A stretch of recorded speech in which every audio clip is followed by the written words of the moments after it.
Be ready. 5 seconds.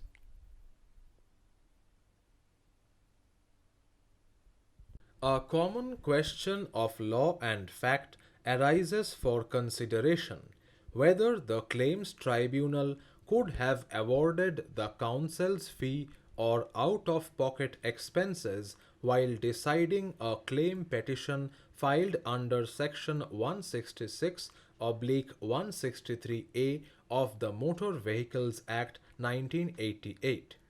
Since the appellants do not dispute the award of compensation and challenge the judgment only on the question of award of counsel's fee and out of pocket expenses, it is not necessary to deal with the manner of accident and the quantum of compensation awarded.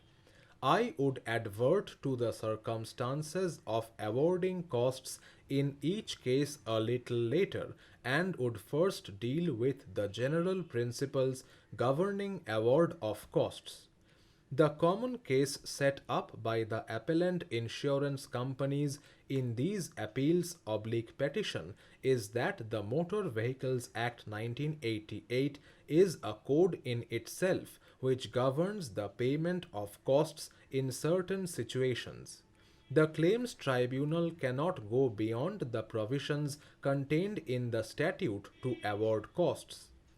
In view of the provision extracted above, it is urged by the learned counsels for the insurance companies that the claims tribunal is entitled to award costs only in two eventualities mentioned in section 172 1A and B above. Thus, where an insurer has not put up any false or vexatious defense, no costs can be imposed upon an insurer. On the other hand, it is urged by the learned counsels for the respondents that the provisions of the code are applicable for conducting an inquiry in a claim petition under sections 168 and 169 of the Act. Therefore, the provisions of Section 35 of the Code are impliedly extended to the proceeding before the Claims Tribunal.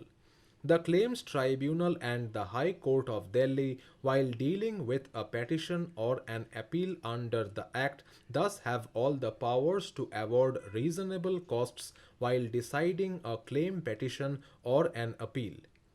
A bare reading of section 169(2) of the Act would show that the powers of civil courts have been conferred on a claims tribunal only for specific purposes, as mentioned therein, which certainly does not include the power to impose costs.